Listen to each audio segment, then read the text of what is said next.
मतलब बहुत ही सर अद्भुत उदाहरण रहा कि क्रिकेट मैच के उदाहरण से हमने एक लाइफ मैनेजमेंट स्किल्स जो है वो सीख ली। और बहुत सारी जिज्ञासाएं मेरे साथ है क्वेश्चन आंसर बॉक्स में, तो मैं क्वेश्चंस पढ़ती हूँ। एक हमारे साथ है मिस्टर मून, वो पूछना चाहते हैं कि what is the meaning of god, ईश्वर का सही अर्थ क्या है? मैं यहाँ पर विवेकानंद जी को कोट करना चाहूंगा। विवेकानंद जी ने भगवान को जिस रूप में देखा, तो उन्होंने कहा ये एक सर्वव्यापी चेतना है। It is a continuum of consciousness, एक सर्वव्यापी चेतना। और वो चेतना सभी जगह व्याप्त है, सर्वव्यापक है, निरंतर है, और वही भगवान है। और उसी चेतना का एक छोटा सा अंश मेरे अंदर भी है, एक छोटा सा अंश आपके अंदर भी है। आप मुझसे जुदा नहीं, मैं आपसे जुदा नहीं। और यहीं पर आत्मा और परमात्मा का, क्योंकि अगर मैं उसी का अंग हूं, तो फिर तो मेरी आत्मा भी परमात्मा में का ही अंश हुई, है ना। अहम परमात्मा जो हमारे यहाँ कहा जाता है, तो ये उसी से है। तो हम अपने आप को यही मान सकते हैं कि एक ऑल परवेसिव कॉन्शियसनेस है, और उसका एक छोटा सा अंग हम हैं। और हमको एक बहुत सीमित दायित्व, बहुत सीमित जिम्मेदारियां दी गई हैं इस जीवन काल के लिए। ये जीवन काल हमको बड़ा प्रतीत हो सकता है, लेकिन अगर आप कॉन्शियसनेस लेवल पे देखें तो शायद एक क्षण के बराबर होगा, और हमको एक बहुत छोटा सा दिया गया है। अब आप कोशिश करें भगवान को ढूंढने की, तो बजाय कि मैं उस कॉन्शियसनेस को, अल्टीमेट कॉन्शियसनेस, ये मेरा व्यू है, उस अल्टीमेट कॉन्शियसनेस को ढूंढने की कोशिश करूं, मेरे सामने करोड़ों लाखों चलते फिरते आदमी जानी प्राणी हैं जिनमें वही भगवान का अंश है। तो क्यों ना मैं भगवान को वहीं जाकर के ढूंढूं, क्यों ना मैं उनके हित में भगवान का हित, उनकी सेवा में भगवान की सेवा को समझूं।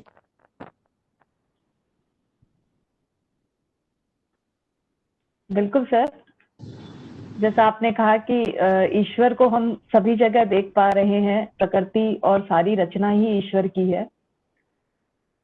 एक और प्रश्न है, क्या पैनलिस्ट में से प्रश्न भी आमंत्रित हैं, यदि पैनलिस्ट में से कोई प्रश्न पूछना चाहता है तो? एक प्रश्न है सर, राम प्रसाद कुमावत जी हैं हमारे साथ, वो कह रहे हैं कर्म का वास्तविक आधार क्या है? कर्म का वास्तविक आधार क्या है? क्योंकि हम जीवंत हैं, क्योंकि हम जीवंत हैं, तो प्रतिशत हम कर्मशील भी हैं। जो जीवित है वो कर्मशील है।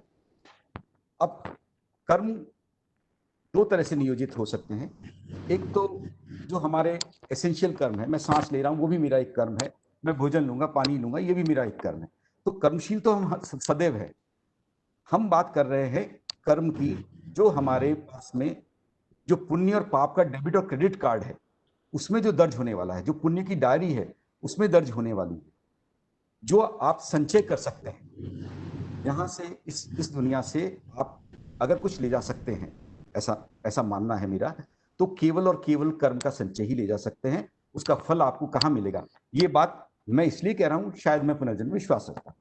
अगर आप नहीं भी रखते हैं तो भी आपको इस चीज को समझ सकते हैं कि कभी भी कोई ऐसा किया गया कर्म जो दूसरी की ओर चिन्हित हो, जो दूसरे की सुख के लिए इंगित हो, वो जो आपको सुख देगा, वो आपको कभी भी आपका खुद के लिए किया गया कर्म नहीं देगा। आपका खुद के लिए, खुद पे किया गया कर्म तात्क्षणिक हो सकता है, थोड़ा सुख दे सकता है, लेकिन दीर्घावधि सुख तो वही मिलेगा। आप ताजुब करेंगे कि जब तक इस कर्म की अवधारणा में प्राणी मात्र से प्यार नहीं जुड़ जाता है, तब तक ये कर्म की अवधारणा अधूरी रहती है। तब तक वो जिस भावना का मैंने जिक्र किया, वो भावना ही सामने नहीं आई। एक अक्सर कहते हैं, एक साइकोलॉजिकल स्टडीज हुई कि कई सुपरस्टार्स हैं, कई हीरोज हैं, कई डिग्नेटरीज हैं, खासतौर पे फिल्म लाइन में, जो काफी ऊंचे मुकाम पर पहुंचते हैं और सुसाइड कर लेते हैं, अवसाद में आ जाते हैं और सुसाइड कर लेते हैं। इसके पीछे क्या कारण है? उनके पास तो सुसाइड की कोई वजह ही नहीं होती। उनके पास तो सारी सफलताएं हैं, नाम है, ख्याति है, पूरी दुनिया उनको प्यार करती है, फिर वो इस ये कदम क्यों उठाते हैं? उसके उस स्टडी का एक बहुत अच्छा एनालिसिस किया गया, और ये बताया गया कि इंपॉर्टेंट ये नहीं है कि आपको कितने लोग प्यार करते हैं, इंपॉर्टेंट ये है कि आप कितने लोगों को प्यार करते हैं। उनको तो करोड़ों ने प्यार किया, पर वो दूसरों को प्यार को महसूस ही नहीं कर पाए, और इसलिए वो आगे प्यार नहीं कर पाए, उनको अकेलापन खा गया। अगर वो भी दूसरों से उसी शिद्दत से प्यार करते, तो शायद वो इस कदम तक नहीं जाते। तो मेरा मानना है कि कर्म हमेशा दूसरों के इंगित हो, हमारे लिए करना ही है मिनिमम जो भी है, लेकिन दूसरों की और इंगित हो तो शायद वही हमारा कर्म होगा।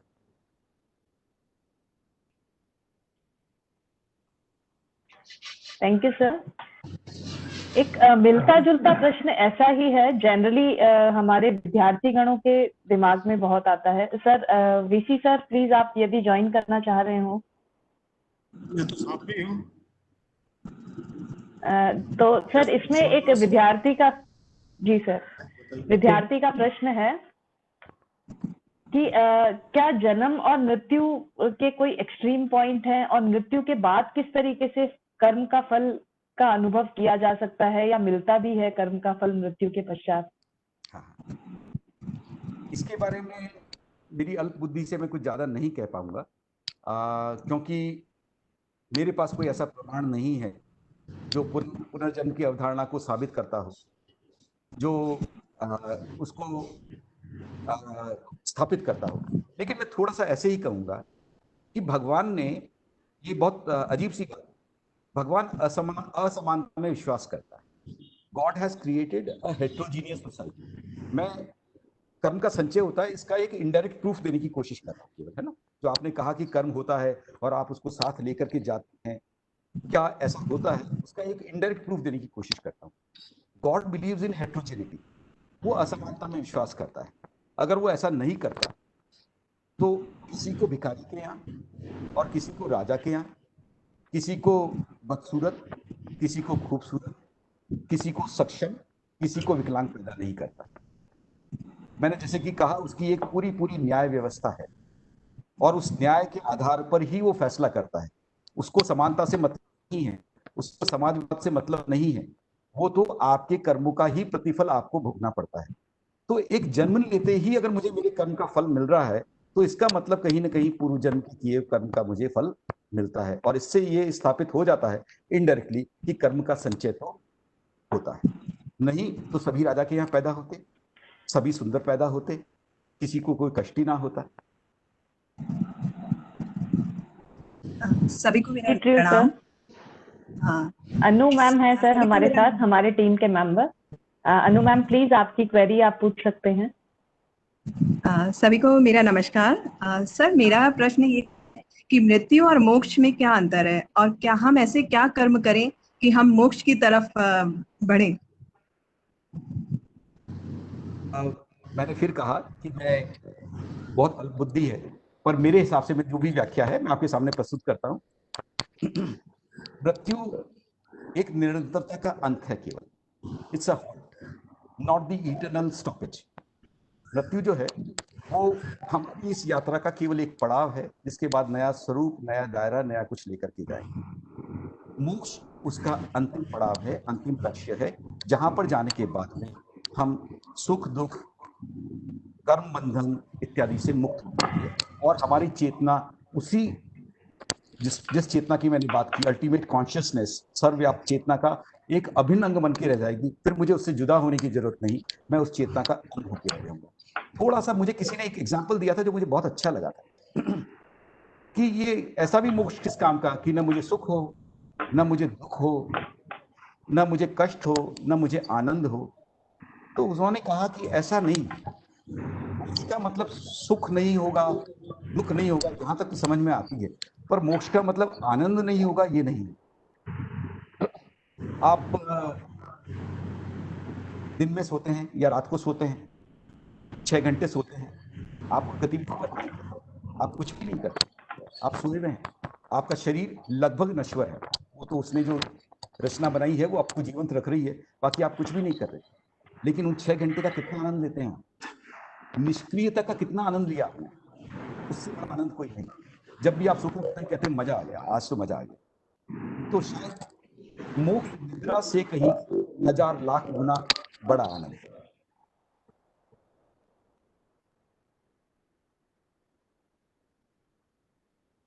धन्यवाद सर। Thank you sir. हमारे पैनलिस्ट हैं doctor Vayan Singh sir, director academics, वो भी एक प्रश्न पूछना चाह रहे थे। स्वागत। जी सर, पहले तो सर बहुत बहुत बधाई, बहुत ही अद्भुत सर आपका उद्बोधन रहा। और शायद मेरे लिए तो ये पहला एक्सपीरियंस है कि इस तरह का उद्बोधन मैंने सुना है। इसके लिए आपको सर बहुत बहुत बधाई। और यहाँ पर मेरा भी एक प्रश्न है कि जनरली हम सबका एक बड़ा एक प्रश्न रहता है कि भाई ईश्वर कौन है, गॉड कौन है। तो कहीं ना कहीं ये निकल के आ रहा है कि शायद प्रकृति ही ईश्वर है। इसीलिए ये कहा गया है कि जीव मात्र से और सबसे प्रेम करो। पहली चीज तो ये है। इसके साथ ही एक क्वेश्चन और कभी आता है दिमाग में, जैसे अभी भी आ रहा है, कि अगर हम सब के लिए प्रेम से रहना और सब सारी चीजें एक नियमबद्ध तरीके से करना, कोई भी चीज प्रकृति के विरुद्ध ना करना, अगर ऐसा हमारे लिए अच्छा है और हम पे पूरा कंट्रोल है, ईश्वर का हम पे पूरा कंट्रोल है, तो हम उसी डायरेक्शन में क्यों नहीं काम करते हैं? ये जो जैसे ईर्ष्या है, द्वेष है और बहुत सारी चीजें हैं, एक दूसरे से शत्रुता है, सब जानते हैं कि ये चीजें खराब है, लेकिन फिर भी हम किसी ना कारण से हम वो करते रहते हैं। तो क्या ये हम अपने आप कर रहे हैं या कोई शक्ति हमसे करा रही है? कोई भी नहीं चाहता कि एक आदमी दूसरे की हत्या करे, कभी नहीं चाहेगा, वो भी जानता है कि ये खराब है, लेकिन वो ऐसा करता है। तो कहीं हम कुछ और चीजों से तो नहीं कंट्रोल हो रहे हैं, हमारी ये एक्टिविटीज है सर। हालांकि थोड़ा डिस्कशन चेंज हो रहा है, लेकिन फिर भी मैं पूछना जरूर चाहूंगा। बिल्कुल बिल्कुल। जो पहली बात आपने कही कि सभी जीव जो हैं उनके प्रति स्नेह होना चाहिए, प्रेम होना चाहिए, वो बात तो मैं कह चुका हूँ। और शायद आपको मैंने ये कहा, एक अल्टीमेट कॉन्शियसनेस, एक सर्वव्यापक चेतना का मैं भी हिस्सा हूँ। पास बैठा कुत्ता भी उसी का एक हिस्सा है, मेरा मित्र भी उसी का एक हिस्सा है। तो तय बात है कि एक ही चेतना के हम अंश हैं, तो आपस में स्नेह भाव, पितृभाव तो होना ही चाहिए, कि ऐसा अपेक्षित है।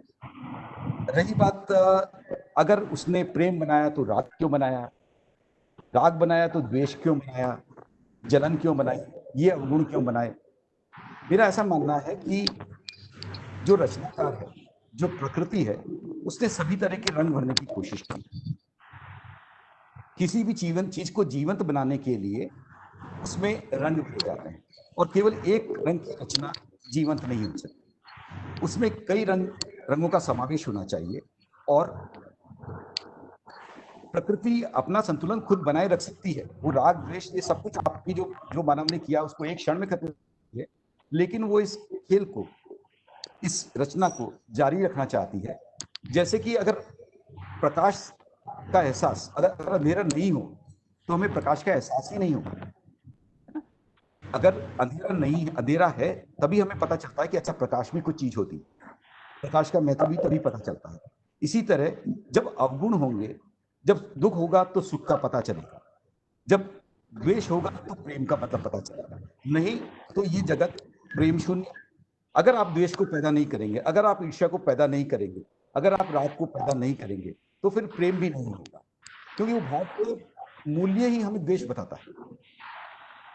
तो ये वो एग्जिस्टेंस है जहां पे ईर्ष्या है, वहीं पे दूसरे उसी का इक्विवेलेंट वर्चू भी रहेगा। जैसे अंधेरा है तो रोशनी है, ठीक उसी तरीके से अगर ये अवगुण हटा दिए जाएं तो साथ ही साथ सारे सद्गुण जिनको हम कहते हैं वो भी सारे के सारे समाप्त हो जाएंगे। आप एहसास ही नहीं कर पाएंगे उन चीजों का।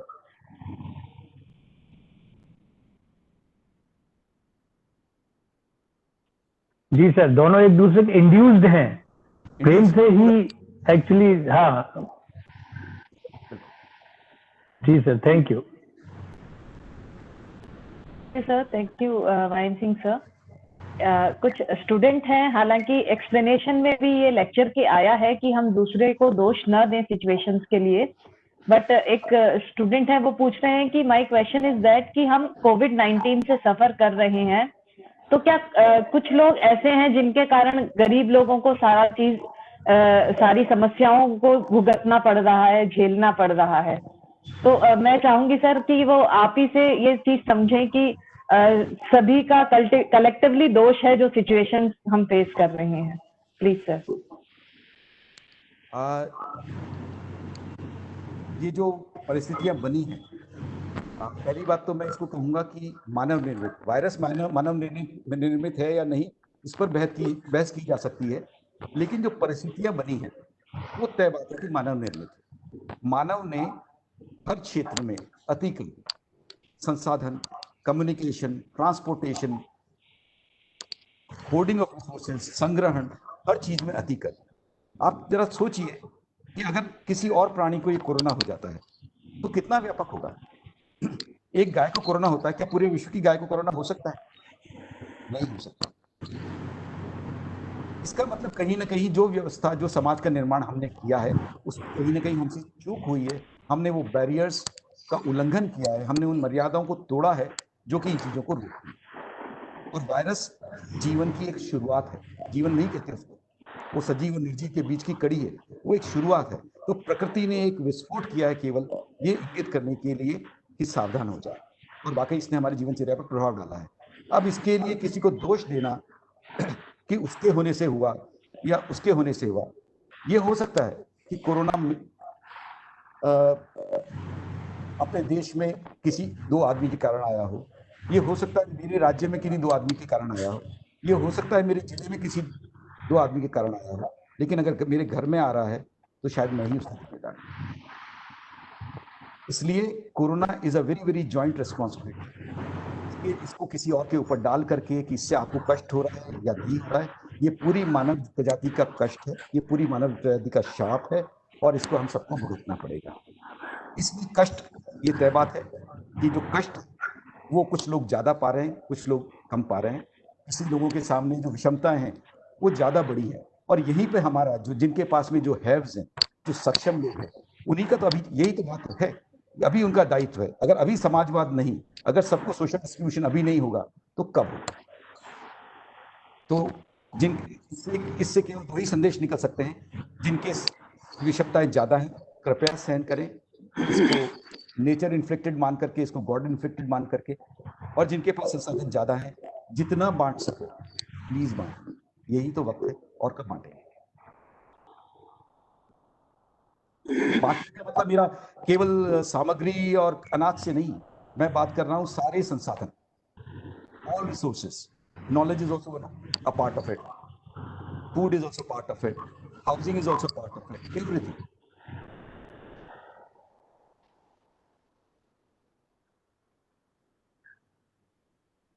बिल्कुल हमने सर। है कि हमने संग्रहण किया है कि मेरी चौथी पीढ़ी, जिसको मैं जानता नहीं, जो मुझे जानेगा नहीं, वो भी उसको भोग सकेगी।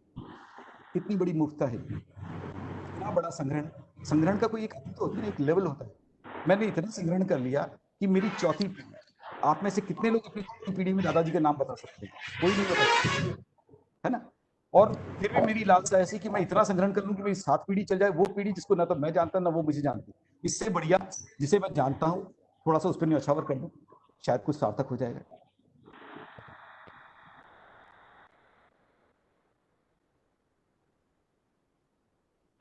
बिल्कुल सर। और बल्कि हमने वो किया कि जो हमें संग्रहण जिसका करना चाहिए था, जिन चीजों का संरक्षण करना चाहिए था, प्रकृति ने जो हमें दिया, हमने उनको संरक्षित न करते हुए बाकी चीजें जो कि हम बोले कि ऑब्सोलेट हो जाएंगी कुछ समय बाद, हम उनके संग्रहण पे लगे हुए हैं। सर, बहुत सारी जिज्ञासाएं हमने सॉल्व की, और भी चैट बॉक्स में बहुत सारी जिज्ञासाएं हैं, परंतु समय की कमी है। मैंने समराइज करके ही क्वेश्चंस को पूछा था। तो आज का, जी सर। एक छोटा सा, स्टूडेंट्स हैं अभी इसमें कॉन्फ्रेंस में, कुछ स्टूडेंट्स भी होंगे? हाँ सर, स्टूडेंट्स भी हैं। ठीक है। एक उदाहरण जो मैं, मतलब बोरोड है, मैं आईआईटी बॉम्बे गया था, वहां सीखा था। इस विषय से अलग है, लेकिन केवल मेरी इच्छा है कि मैं स्टूडेंट्स के साथ शेयर करूं। जब मैं स्टूडेंट था, तो जैसे मैंने एक वनडे मैच का एग्जांपल दिया, वैसे ही हमेशा मेरे सामने या आप सबके सामने एक चुनौती रहती है, प्रायोरिटाइज कैसे करें, प्राथमिकता किसको दें। केवल पढ़ते रहें, गीक बन जाएं, पढ़ाकू बन जाएं, या खेल कूद करते रहें, या गायन करें, अच्छे सिंगर बन जाएं। ये ये एक सवाल सभी स्टूडेंट्स के जहन में रहते हैं कि मैं बनना तो ये चाहता था, मैं यहाँ आ गया, अब मैं क्या पढ़ता रहूं, क्या केवल पढ़ाकू बन जाऊं, या केवल खेलता रहूं, या केवल वो करता रहूं। तो इसके लिए मैंने जो उदाहरण सुना था मैं यहाँ पे उद्धृत कर रहा हूँ। जब आप इंजीनियरिंग में आते हैं तो पढ़ाई करने आप आए हैं, आप ये ध्यान रखिए, आप इंजीनियरिंग करने आए हैं, ठीक है। और इंजीनियरिंग में अगर आप पढ़ाई में अच्छे हैं तो आपका स्कोर 1 है, 1। और अगर आप पढ़ाई में अच्छे नहीं हैं तो आपका स्कोर 0। बाइनरी वर्ड है। अगर आप पढ़ाई पे ध्यान देते हैं, बहुत अच्छे हैं, तो आपका मूल्य 1 होगा, और अगर आप पढ़ाई को बिल्कुल भूल जाते हैं तो आपका मूल्य 0 होगा। इसके अलावा भी कई चीजें हैं। अगर आप क्रिकेट खेलते हैं, अगर क्रिकेट के कैप्टन हैं, क्रिकेट के अच्छे खिलाड़ी हैं, आपका मूल्य क्रिकेट में 1, और अगर नहीं खेलते हैं तो 0।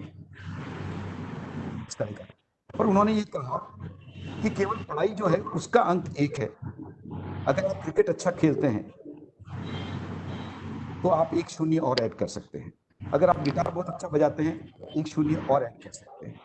अगर आप कोई और चैंपियनशिप के डिबेट के चैंपियन हैं, 1 0 और ऐड कर सकते हैं। तो उन्होंने ये कहा कि आपको सबसे पहले पढ़ाई आगे रखनी है 1। आपका स्कोर हुआ 1, लेकिन अगर केवल पढ़ाई करते रह गए, इसके अलावा कुछ भी नहीं किया, तो आपका स्कोर 1 है और 1 ही रह जाएगा।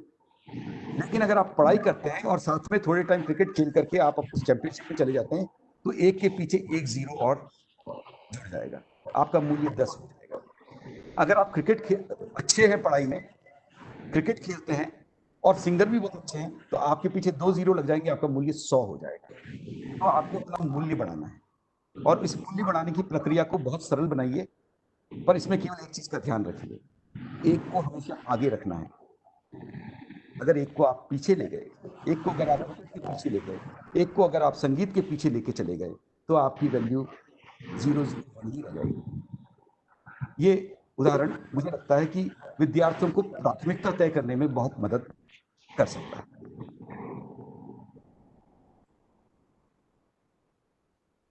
बहुत बहुत धन्यवाद। Thank you very much sir. बहुत ही अमेजिंग एग्जाम्पल था हमारे लिए, और मैं जितने चैट बॉक्स में बचे हुए क्वेश्चन थे उन सबका एक समराइज आंसर भी हो गया ये। तो सर यदि अनुमति हो तो मैं कार्यक्रम का अंत छोर पे लाना चाहूंगी। हमारा मन नहीं कर रहा, लेकिन फिर भी एक समय का है कि लिमिटेशन है हमारे पास। तो जैसा सर आपने कहा कि और डायरी तो पर मैं पर्सनल लेवल पे मेंटेन करने जा रही हूँ कि किस तरीके से हमें अपने अच्छे कामों की लिस्ट बनानी है। और मुझे लगता है कि दिन भर जो काम कर रहे हैं, अपनी जिंदगी के लिए भाग रहे हैं, उससे जो खुशी नहीं मिलेगी, अगर उस डायरी में एक लाइन भी मैं लिख देती हूँ तो बहुत आनंद का अनुभव मैं कर पाऊंगी। Thank you very much sir. और हम कार्यक्रम के अंतिम छोर पे हैं, जहाँ पे मैं धन्यवाद ज्ञापन करना चाहूंगी। तो मैं आभारी हूँ आज के हमारे मुख्य वक्ता श्री भंडारी जी का मैं धन्यवाद करती हूँ। माननीय कुलपति महोदय प्रोफेसर एच.डी. चारण सर का मैं तहे दिल से धन्यवाद करती हूँ, जिन्होंने इतने सुंदर विषय पे हमें ये आयोजन करने के लिए प्रेरणा दी और हमें प्रोत्साहित किया। डॉक्टर वायन सिंह सर का मैं तहे दिल से धन्यवाद करती हूँ, जिनका हमेशा हर कार्यक्रम में हमारे साथ सहयोग बना रहता है। मैं धन्यवाद करना चाहूंगी सभी प्रधानाचार्य, शिक्षकगण और विद्यार्थीगण जो हमारे साथ जुड़े रहे इस कार्यक्रम में, और जिन्होंने अपनी जिज्ञासाओं के थ्रू, अपने क्वेश्चन आंसर्स के थ्रू इस कार्यक्रम को और इंटरेस्टिंग बनाया। मैं धन्यवाद करती हूँ हमारी सोशल रिस्पॉन्सिबिलिटी सेल टीम का और सभी मेंबर्स का। मिस्टर अभिषेक पुरोहित, जिनका बैक रोल रहा चालन में कार्यक्रम के, जो पूरा मैनेज कर रहे हैं।